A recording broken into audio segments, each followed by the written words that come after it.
সেদিন সকাল সকাল ঘুম থেকে উঠেই ছাদে চলে গেছি, কারণ সেদিনকে আমাদের একটা নারকোল গাছ কাটার ছিল। আমাদের বাড়িতে টোটাল 3টে নারকোল গাছ আর একটা কাটা হচ্ছিল। এমনি তো মন চায় না গাছ কাটতে, তবে এই গাছটা খুব হেলে দুলে যাচ্ছিল আর কি, তাই কিছু করার নেই, কাটতেই হবে। আগের বছর একটা আম গাছও কাটা হয়ে গেছে আমাদের। যাই হোক, কী করা যাবে আর। তারপর নিয়ে নিলাম একটা ডাব। এমনি তো ডাব খেতে ভালোই লাগে, তার মধ্যে সেটা যদি হয় নিজের গাছের, আহা। তারপর ডাব টাব খেয়ে দিকে সকালের পুজোটা দিয়ে নিলাম আমি। তারপর মা আবার চাউমিন বানিয়েছিল, চাউমিন খেলাম।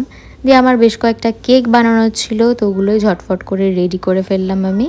তারপরে বসে পড়লাম লাঞ্চ করতে। আর সাথে দেখছিলাম উল্টো চশমা, যেটা ছাড়া আমার খাওয়া হজম হয় না। তারপর খেয়ে দিয়ে উঠে খেলাম লিচু। তারপর সন্ধ্যেবেলা আবার একটু বন্ধুদের সাথে বেরিয়েছিলাম, গেছিলাম বং চায়ওয়ালা।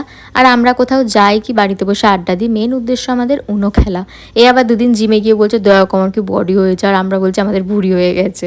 তারপর কুচকাচ খাবারও অর্ডার করেছিলাম, স্যান্ডউইচ, পাস্তা, এইসব দিয়ে খাওয়া দাওয়া করে খেলাধুলা করে বেরিয়ে পড়লাম বাড়ি আসার জন্য।